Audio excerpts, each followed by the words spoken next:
Bonjour, vous êtes de plus en plus nombreux à me poser cette question, mais quelle est ma tribu d'origine?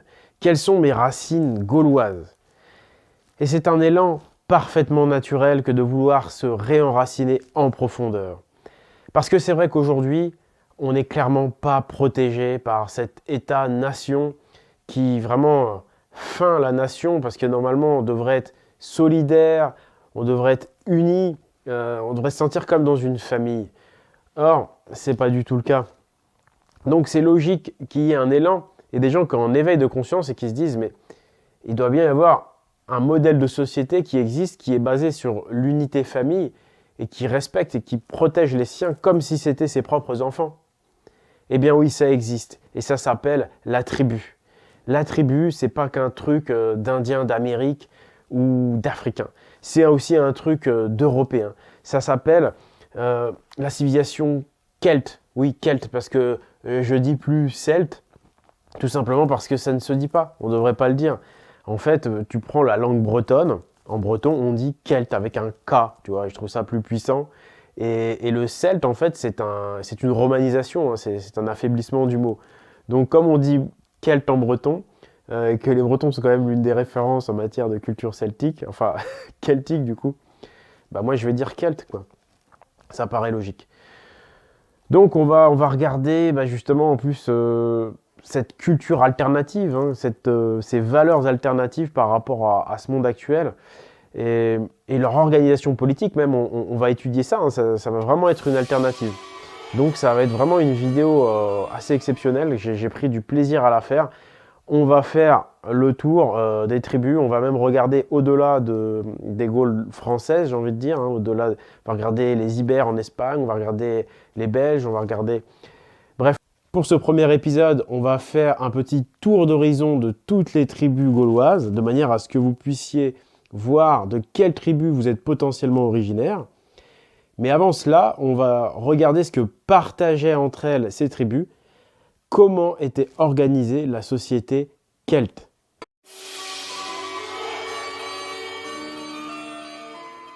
Je rappelle que les Gaulois et les Gaules, c'est un terme parfaitement approprié, hein, j'aurais pu dire la société gauloise.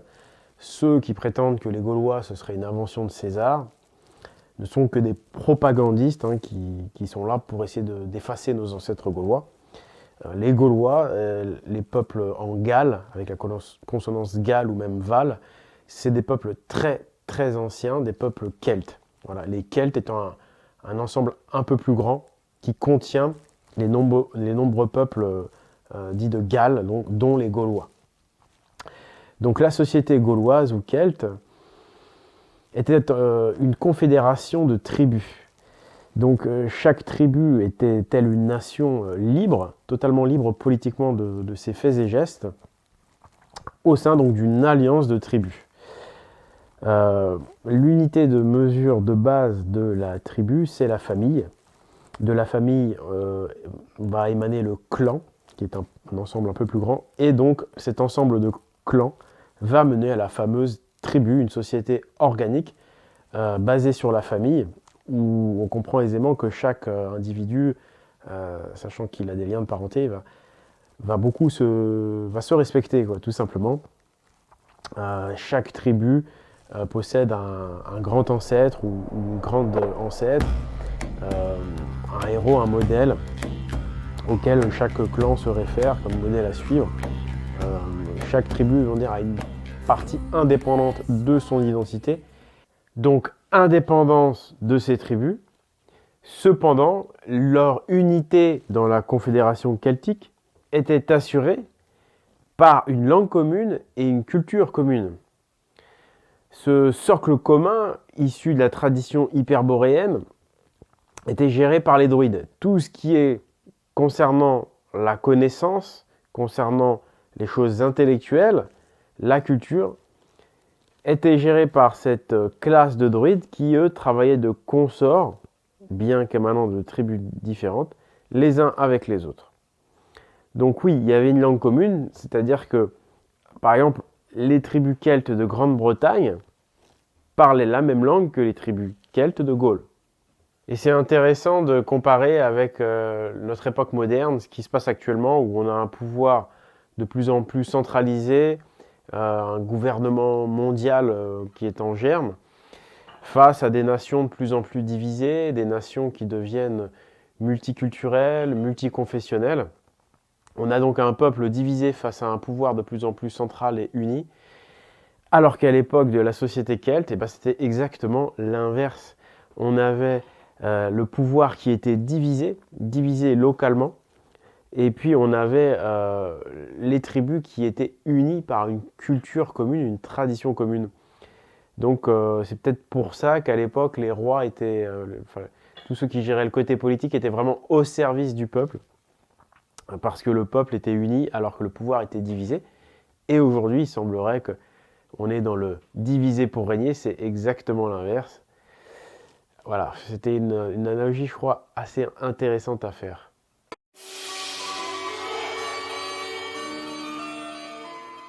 Comment se manifeste au quotidien l'exercice politique dans ces tribus donc? Eh bien, c'était un petit peu un mélange en fait entre les démocraties modernes et les systèmes, on va dire, royalistes. En fait, dans chaque tribu, il y avait, il pouvait y avoir des petites différences d'une tribu à l'autre, je le rappelle, il y avait quand même une indépendance politique, mais les grands principes, en fait, c'était premièrement l'Assemblée des hommes libres. Ça, l'Assemblée des hommes libres, le principe, si vous voulez, démocratique, était présent vraiment partout. Ça, c'est ancré dans la tradition, dans la culture celte. Et ensuite, vous avez le roi. Donc le roi, ça, c'est le côté méritocratique, aristocratique surtout, de la tradition. Et puis, vous avez un troisième parti intervenant, c'est la sagesse, les sages, les druides ou les godis chez les Germains. Donc, vous avez le fameux ternaire européen, le ternaire des Celtes, où vous avez donc les trois fonctions représentées et non pas les trois castes. Ça, c'est les écrivains romains qui ont voulu faire croire que le système ancien était le même que le leur. Ça n'était pas le cas. C'est simplement la tradition qui donc synthétise, on va dire, la vision qu'on peut avoir en ces trois fonctions. Il faut savoir que concernant l'Assemblée des hommes libres, donc qui donne le pouvoir à ce qu'on pourrait appeler anciennement le tiers-état, en fait tout ce qui est la partie productive et la partie artisanale, eh bien la liberté d'expression qu'ils avaient, elle était totale. Certes, on ne pouvait pas critiquer la politique du roi durant l'année, mais dès l'ouverture de cette réunion annuelle, cette assemblée d'hommes libres, ou Ting en germanique, là on pouvait dire ce qu'on voulait, critiquer comme on voulait, et surtout on pouvait proposer et voter nos propres lois. Voilà qui est complètement différent. Aujourd'hui, on ne décide de rien. On peut certes critiquer toute l'année, mais jamais on propose ou on vote nos lois. Et puis donc on avait les druides qui étaient là, les sages, pour conseiller, voire pour s'opposer à d'éventuelles décisions prises. Donc les décisions étaient généralement prises donc, par l'Assemblée. Le roi avait son droit évidemment d'accepter ou pas, et le roi lui avait également le privilège entre guillemets de proposer également par lui-même des nouvelles lois, des nouvelles choses. L'autorité spirituelle, les druides, étaient là pour mettre leur veto. Eux ne proposent pas de nouvelles lois, eux conseillent les druides, mais ils peuvent empêcher, clairement, ils ont le droit de tout empêcher. Ils peuvent mettre leur veto s'ils voient que des choses sont des dérives. Par exemple, un roi qui a un peu la folie des grandeurs, qui veut aller faire des conquêtes, les druides mettent leur veto. Le peuple qui demande des choses que le roi ne peut pas fournir, le roi dira non, et les druides appuieront le roi, ce qui fera que ça se passera bien. Par contre, si le roi seul prend une décision à l'encontre des sages et à l'encontre de ceux qui représentent le peuple, eh bien là, ça risque de mal se passer pour lui. Car le roi n'est absolument pas un roi autocrate et absolutiste, comme pouvait l'être par exemple Louis XIV. Il est vraiment là pour servir le peuple. Mieux que ça, il est là pour montrer l'exemple. Le roi était le digne représentant des grands ancêtres de la tribu. Il était vraiment dans la lignée héroïque, dans la lignée des dieux de la tribu, et devait par son conséquent être le meilleur et être parfaitement exemplaire. Le roi était élu à la mort du précédent roi. Il était donc élu à l'Assemblée pour jusqu'à la fin de ses jours. Voilà, le roi exerçait jusqu'à la fin de ses jours. Il n'y avait pas de caste. Dans ce sens, je veux dire qu'il n'y avait pas de fermeture entre les différentes 3 fonctions principales. Par exemple, si vous étiez fils d'un paysan ou d'un forgeron, vous pouviez tout à fait vous orienter vers une formation de guerrier et ainsi postuler un jour pour être roi. De la même manière, un fils de paysan pouvait très bien devenir druide. C'est un esprit vraiment méritocratique, égalité des chances au départ, mais après ça devient hiérarchique une fois que tout le monde a fait ses preuves. Il faut savoir que chaque enfant était élevé par ses parents, bien naturellement, jusqu'à l'âge de 7 ans. Cependant, le jeune garçon quittait sa famille à l'âge de 7 ans, enfin son père et sa mère, pardon, pour rejoindre une autre personne de sa famille, puisqu'on est dans une tribu, c'est-à-dire qu'il rejoignait un père nourricier. Ce fameux père nourricier, en fait, c'était celui qui allait lui donner sa formation au métier qui l'intéressait. L'enfant, conseillé bien sûr par les sages, par rapport à sa morphologie, son tempérament, choisissait déjà une orientation à l'âge de 7 ans. Et donc, si ce fils de forgeron voulait faire guerrier, il allait chez un père nourricier guerrier pendant 7 ans. Et à l'âge de 14 ans, il pouvait continuer sa formation ou peut-être l'affiner ou la diversifier en allant chez un autre maître. Et s'il voulait faire druide, cette formation à partir de 14 ans, il fallait qu'il enchaîne encore 20 ans de formation. Donc on était vraiment dans une méthode plus de transmission d'un maître à un élève.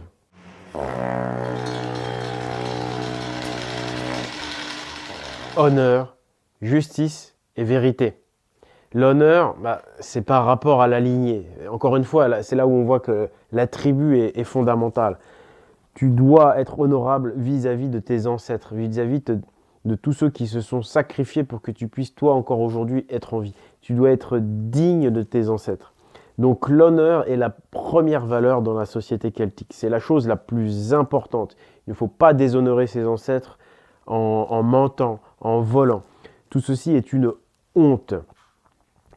Ensuite, par rapport à la vérité, il faut savoir que les druides avaient une devise. C'était la vérité à l'encontre du monde.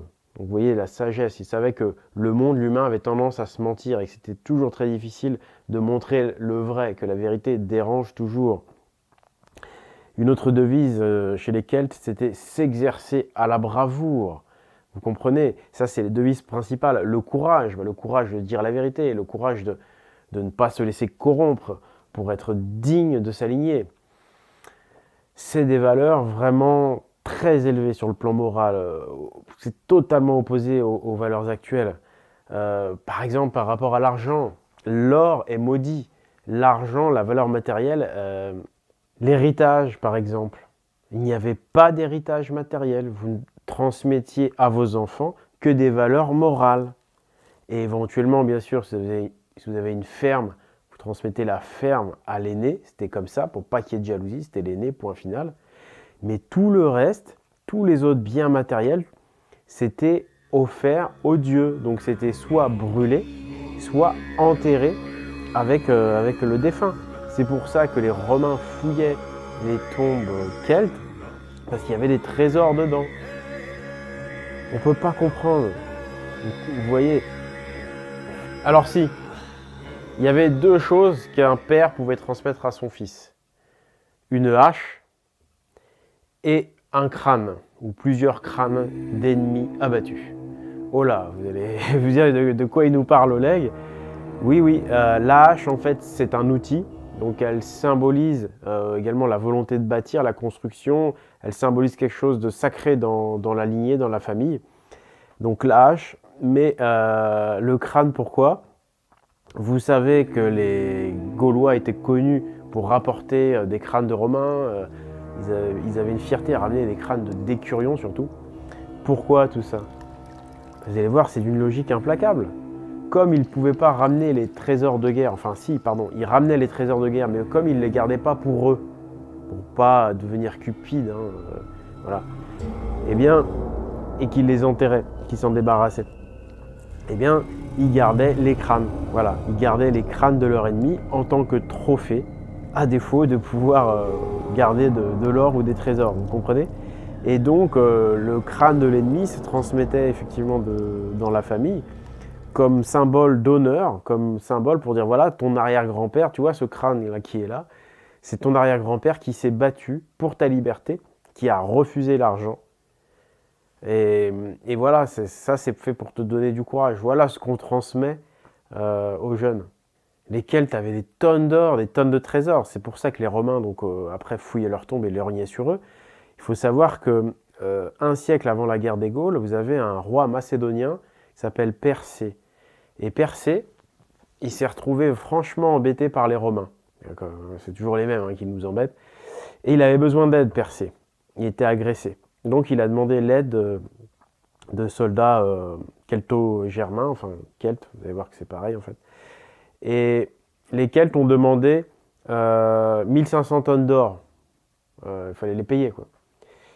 Donc les Celtes remplissent leur service militaire, ils aident le roi macédonien les paie, et ces 1500 tonnes d'or, ils les ont ramenés chez eux, les Celtes, et ils les ont enterrés, voilà, dans des fossés, en sacrifice aux dieux. Ça aussi, il faut bien le comprendre, il y a eu une inversion accusatoire complète par rapport au sacrifice aux dieux. On sacrifiait l'or, voilà, le trésor, tout ce qui est relatif au bling-bling, on va dire, aux dieux. C'est ça qu'on sacrifiait. Et donc, ce qu'on gardait, avec quoi on frimait, on pavoisait, avec les crânes, voilà, avec les crânes des adversaires, quoi.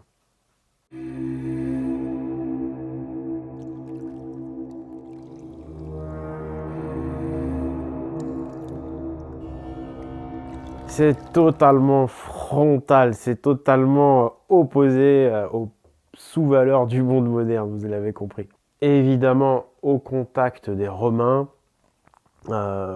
certains Celtes ont commencé malheureusement à sombrer, et les valeurs, surtout en Gaule, ont commencé à décliner. Et il est vrai que l'époque récente, la plus documentée, dite gallo-romaine, les valeurs avaient commencé à changer, et on peut voir des Gaulois qui exposent plus des richesses, des choses comme ça, mais c'est vraiment à la fin, c'est l'époque, on va dire, de la fin de la civilisation celte, quoi.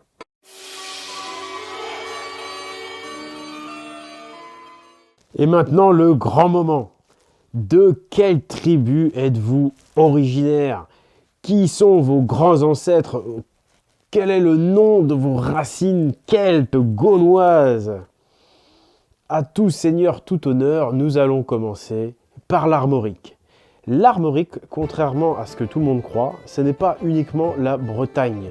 L'Armorique comprenait également avec elle la Basse-Normandie, le Cotentin. Ça déjà, il faut le savoir.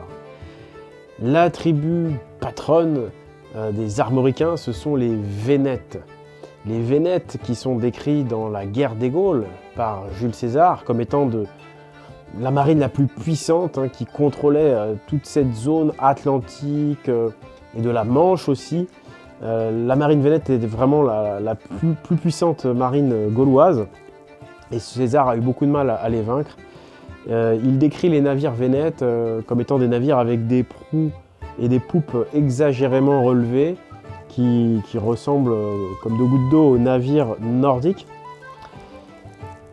On trouve également en Armorique la tribu des Coriosolites. Alors Coriosolites, ça voudrait dire ceux qui courroient les peaux en cuir, qui courroient les voiles des navires qui sont faits en cuir. Voilà.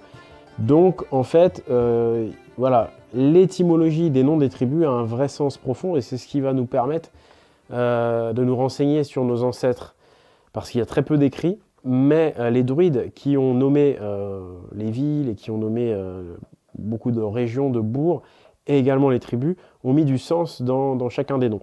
Et donc c'est l'abbé Boudet, dans son ouvrage « La vieille langue celtique », qui nous dit que Coriosolites, c'est ceux qui travaillent le cuir pour en faire des voiles. C'est eux, si vous voulez, qui ont le rôle chez les armoricains de confectionner les voiles qui sont donc en cuir et donc extrêmement solides.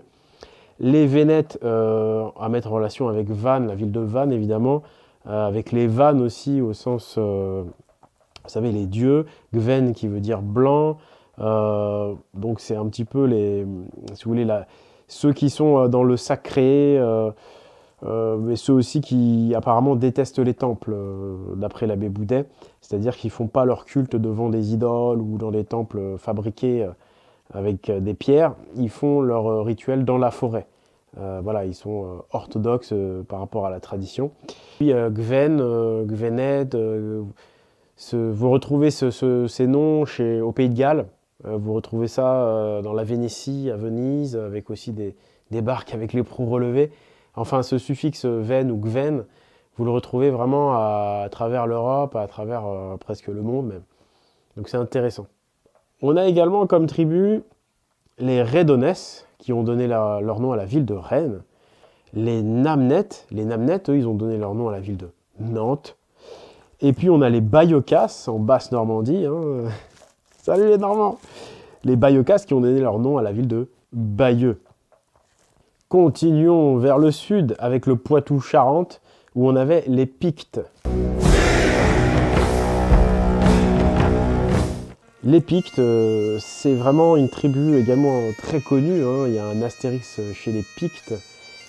Ils ont migré pour une bonne partie d'entre eux vers l'Écosse parce que les Gaulois, lorsqu'ils deviennent trop nombreux, ils migrent hein, tout simplement. Donc la population augmente et pour pas passer à l'industrialisation, changer leur mode de vie pour produire plus de la céréale pourrie, ils bougent, ils migrent.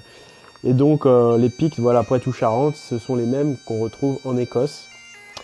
En dessous, on a les Santons, et puis en dessous, donc dans le Pays Basque, hein, en Aquitaine, on va retrouver les tribus, voilà, aquitaines, de souche, enfin, on va dire, le côté basque. Et j'avoue que je ne connais pas trop les Tarbelles, voilà une des tribus. Donc c'est l'occasion voilà, de vous inciter à communiquer avec moi. N'hésitez pas à laisser des commentaires intelligents. Par exemple, les Vivisques, les Elusat, des tribus basques. Je ne connais pas plus que ça. Je ne sais pas à quelle ville ça peut être attaché, à quel département. Il y a une histoire derrière tout ça. Donc voilà, c'est à vous aussi quelque part de prendre le relais.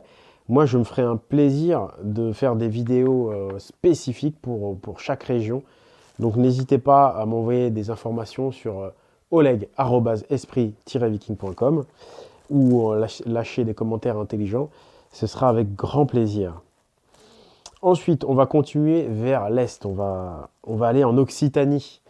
Et là, on a les Volsques et les Tectosages. Alors, les Volsques qui sont plutôt du côté de Nîmes, à partir de Nîmes jusqu'à Toulouse, en gros, c'est les Volsques et Tectosages. Donc là, c'est des tribus très très célèbres aussi. On va même les retrouver en Germanie, c'est vous dire. Donc, ce sont des tribus qui ont à voir avec le Languedoc, qui voudrait dire langue d'oc, c'est-à-dire oc, le chêne en vieille langue celte, qu'on le retrouve dans l'anglais oc. Donc ce serait vraiment... alors voilà, la langue régionale, le dialecte en fait languedocien, le dialecte languedocien serait excessivement proche de la langue celte des origines. D'après l'abbé Boudet, et d'après moi aussi d'ailleurs, d'après beaucoup de chercheurs, il y avait une langue européenne, on va dire mère, une langue mère, qu'on appelle la vieille langue celte, et donc le dialecte languedocien est excessivement proche. Et quand vous étudiez le languedocien, vous apercevez que c'est très proche de la langue anglaise. En fait, les langues anglo-saxonnes, donc l'anglais, l'allemand, sont beaucoup plus proches de la langue mère originelle gauloise, celte, que le français. Parce que le français a le défaut qu'il a été très latinisé. Et le germain et l'anglais ont été beaucoup moins latinisés. Donc, l'un des meilleurs moyens de comprendre le sens des noms des villages, des villes, des tribus, c'est de s'intéresser à à vos vieilles langues enracinées, le languedocien, le breton, alors pas le gallo. Hein. Le gallo, c'est un dialecte romanisé de la région de Rennes, mais le breton vraiment enraciné, celui que vous avez trouvé plutôt proche du Finistère, eh bien, c'est excessivement proche. Déjà, le breton, on peut dire que c'est du gaulois, hein, quasiment.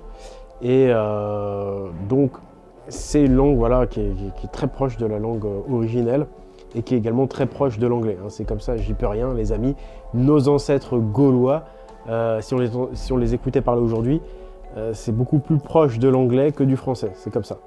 Prenez le breton skol, qui veut dire école. En anglais, ça fait school. C'est juste un exemple comme ça.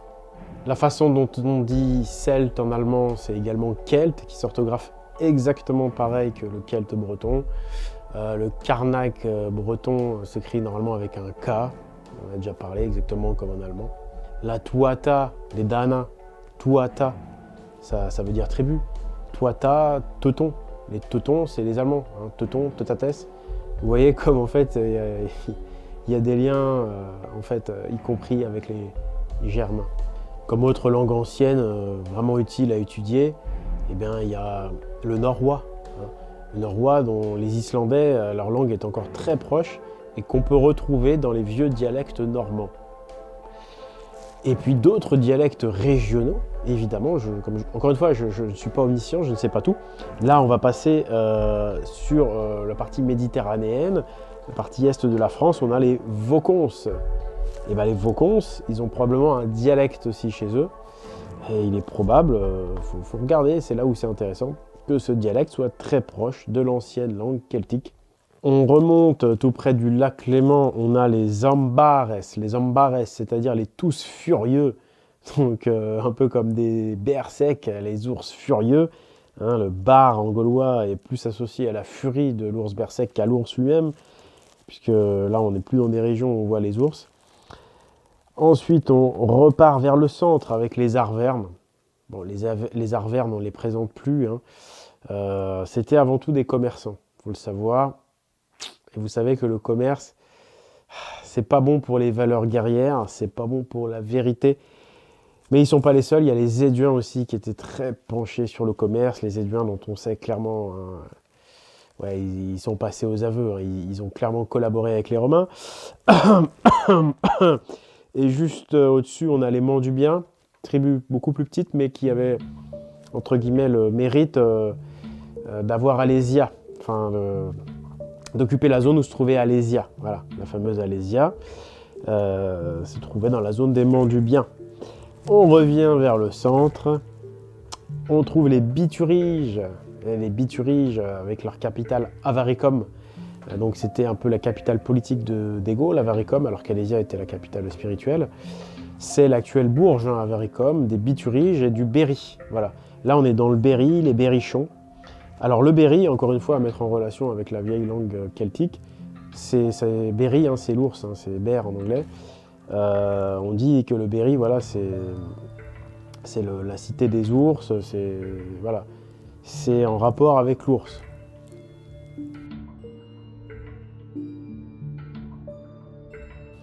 Ensuite, on a les Lémovis qui, me semble, sont à mettre en rapport avec la ville de Limoges. On remonte un petit peu au nord avec la fameuse forêt des Carnutes, rendue célèbre parce que c'était un endroit où les druides se réunissaient régulièrement. On continue au nord, on arrive à Évreux, l'Évreux moderne. Hein. On a les Éburons, duquel le nom d'Évreux découle. Alors les Éburons, hein, ça vient d'Ébureau, qui en gaulois veut dire sanglier, mais sanglier dans le sens sacré. Parce que sinon, sanglier, ça se dit orwez. En breton, vous regardez, orwez, c'est H-O-C-H, parce que le CH se prononce à l'allemande. Hein. Orwez. Mais quand c'est Ébureau, c'est le sanglier dans le sens sacré, celui qui désigne la classe des druides, justement la classe sacerdotale, en analogie avec le sanglier.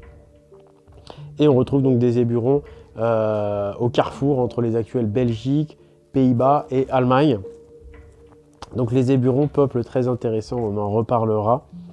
Le sanglier, toujours à mettre en rapport avec le bur de la mythologie nordique, hein, et Bureau. Il y a une forêt qui s'appelle la forêt de Bure, quelque part, je vous dirai pas où, mais c'est pas un hasard. Ensuite, on remonte au-dessus de la région pharisienne. On va trouver l'Oise, ce département qui est en fait l'ancien fief des Bellovaques.